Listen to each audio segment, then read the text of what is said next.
Alors, qu'as-tu choisi? Quelle est la Alors, cuvée élue du jour?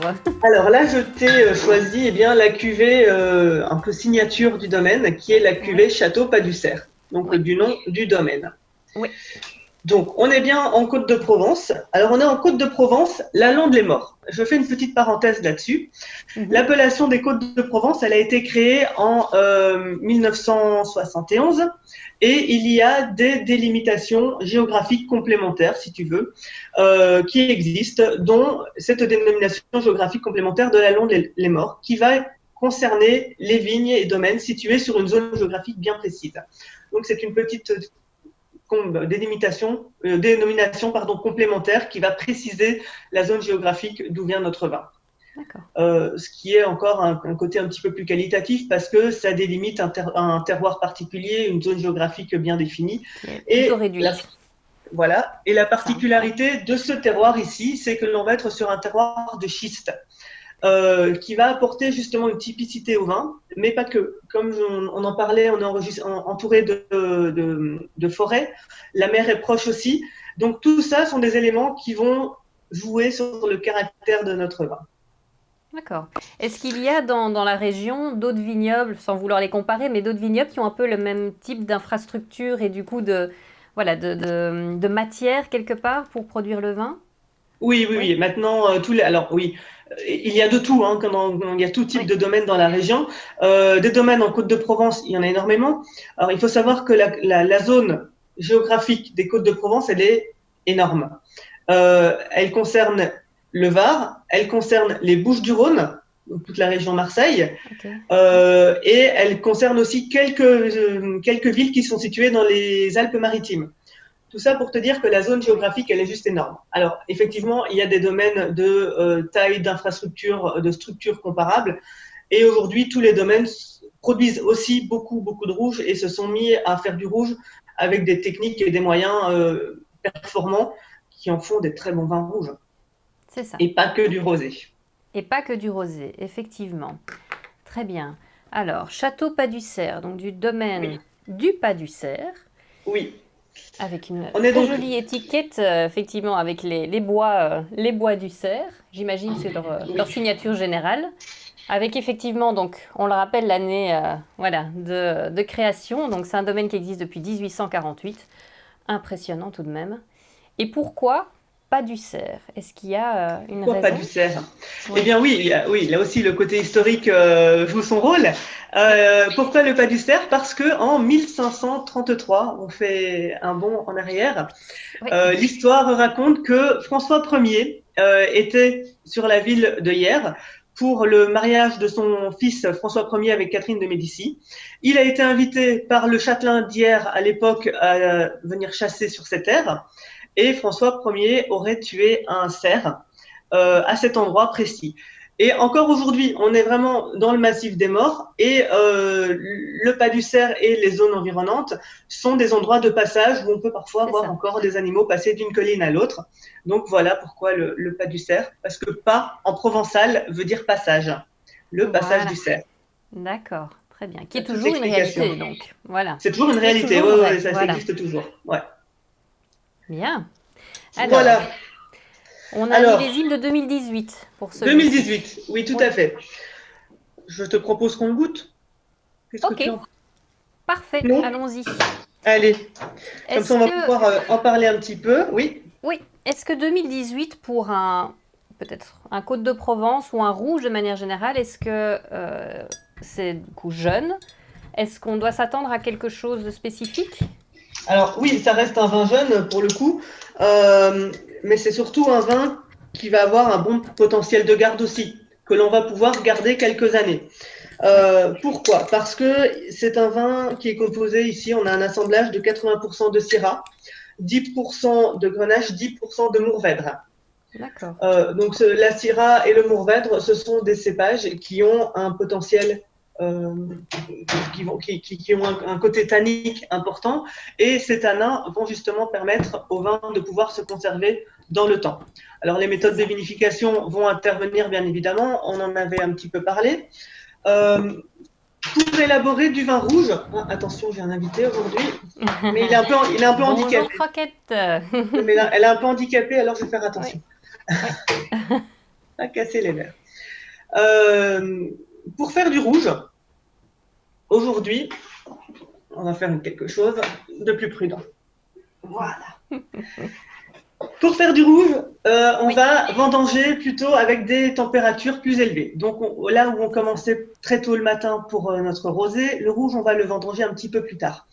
On va ensuite devoir, lorsque le raisin va arriver, on va les rafler, séparer la rafle des baies de raisin.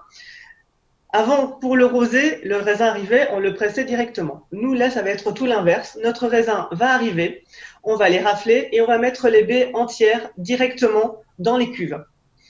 Okay. Les baies entières, c'est-à-dire avec la peau et avec les pépins. La peau, elle est riche en anthocyanes. C'est une molécule, les anthocyanes, qui contient justement, qui va donner la couleur à notre vin. Les pépins, c'est riche en tanins. C'est ce qui va donner toute la structure, la charpente à notre vin aussi. Donc, du coup, le fait de mettre nos raisins entiers dans la cuve, on va mélanger à la fois le jus avec les anthocyanes et avec les pépins pour le côté tannique. Les raisins vont commencer à s'écraser un peu, les raisins du dessous vont s'écraser, vont commencer à libérer du jus.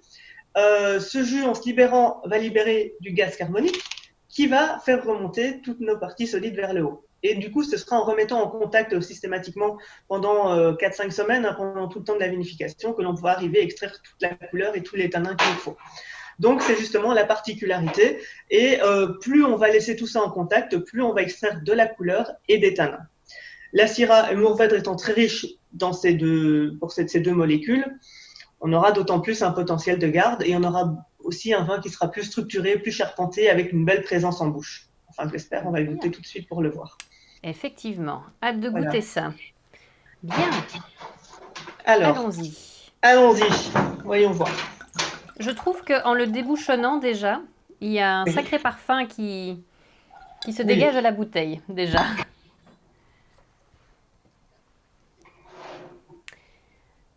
Alors, c'est une première pour moi, n'est-ce pas? Une dégustation de rouge avec toi. C'est vrai? Avec moi, oui, hein. En Côte de Provence, avec toi, avec toi. Oui, oui, voilà. Donc, au niveau des couleurs, il est foncé.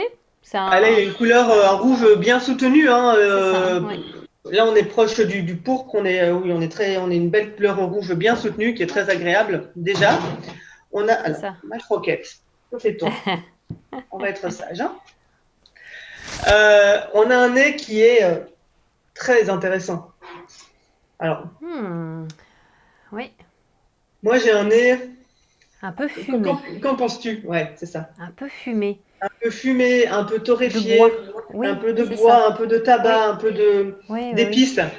Oui. On a un nez un peu, des épices un peu poivrées, mais malgré tout, un côté très fruit noir écrasé aussi, en fruits en surmaturité. Oui. Confiture. Des cerises. Voilà. Des cerises, oui. Cerises noires, cerises, mûres, des fruits assez, mais bien limite confits ou des fruits. Ça. Oui. Le premier nez, il est déjà très intense. Hein. Voilà, c'est déjà un côté fumé, moi, qui domine vraiment. Le côté bois. Et en l'aérant, tu vas voir, ça va. Le côté fumé va pour moi un peu s'estomper pour sortir un côté un peu plus sur le fruit. Ah oui, dit. Ouais. Et d'autant plus épicé. Ah oui. Ah oui, là, j'ai plus le côté fumé. Tout à fait. C'est les fruits. Et alors, ma cerise est un peu partie. c'est plus du petit fruit rouge. Ouais, j'ai un peu plus de l'âme mûre de. Oui, c'est ça, ce que j'allais dire. Donc, pas de la framboise ou. Oui, voilà, de la mûre, du cassis. Oui, tout à fait. Des fruits vraiment bien rouges. Oui, ils sont très, très bons. Oui. Alors, on est en appellation Côte de Provence. Oui.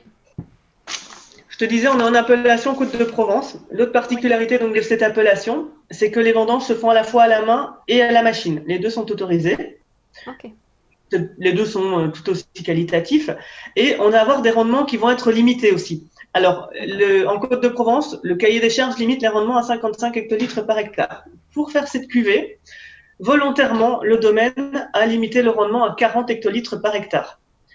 Donc, ce qui permet que l'on va d'autant plus faire une sélection des baies de raisin. On va limiter le nombre de grappes sur notre pied et ce sera d'autant plus qualitatif. Moins on aura de grappes, plus les arômes, plus les éléments nutritifs et les éléments organiques seront concentrés dans nos baies de raisin et ce sera d'autant plus intéressant pour avoir un vin bien fait et des raisins sains surtout. D'accord. Ok. On sait descendre à moins que 40 ? Ah oui, on fait ce qu'on veut. Oui. On va simplement limiter le rendement, donc ça se fait à la main. On va passer dans les vignes, on va choisir forcément les plus belles grappes. On va éviter tout ce qui va être pourriture. On va, si on a 2 grappes qui sont côte-côte, on va en couper une. Alors dans ce cas-là, on va les faire tomber par terre. On va la laisser pourrir, ça fera de l'engrais pour la suite. Mais l'idée, c'est vraiment de garder des grappes les plus saines, les mieux exposées au soleil, au vent aussi, de façon à ne pas avoir de maladies, ne pas avoir de bactéries, devoir faire le moins de traitements.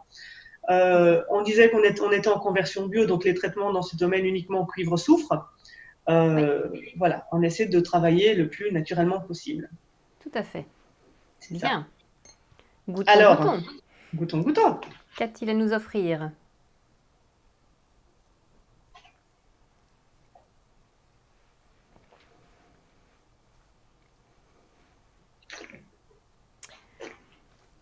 Il a une sacrée texture.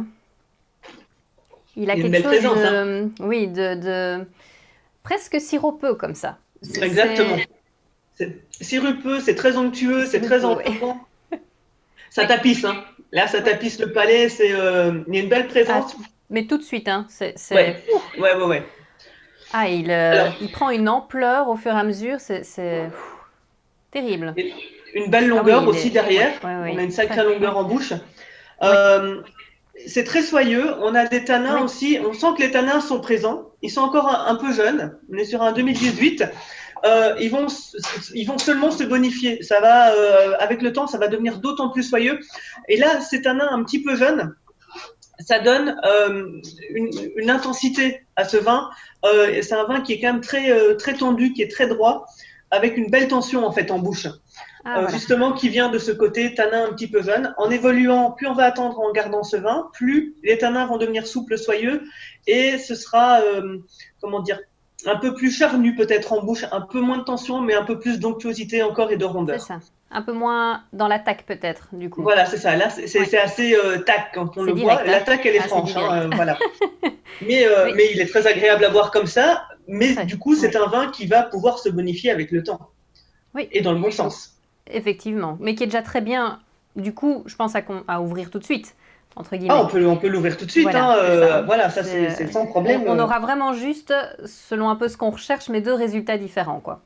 C'est ça. Oui. Mais je le sens encore, il a une puissance vraiment... Et on continue à goûter le fruit rouge dont on parlait, je trouve. Enfin, moi, je le sens fort, tout à fait. quand même. Et ce fruit, effectivement, bien rouge, bien mûr, qui a voilà. Du coup, une très belle présence en bouche, oui. Une belle présence et le côté fruité là ressort bien, le côté épicé est présent aussi malgré tout. Oui. Et puis il y a une belle cohérence entre le nez et la bouche.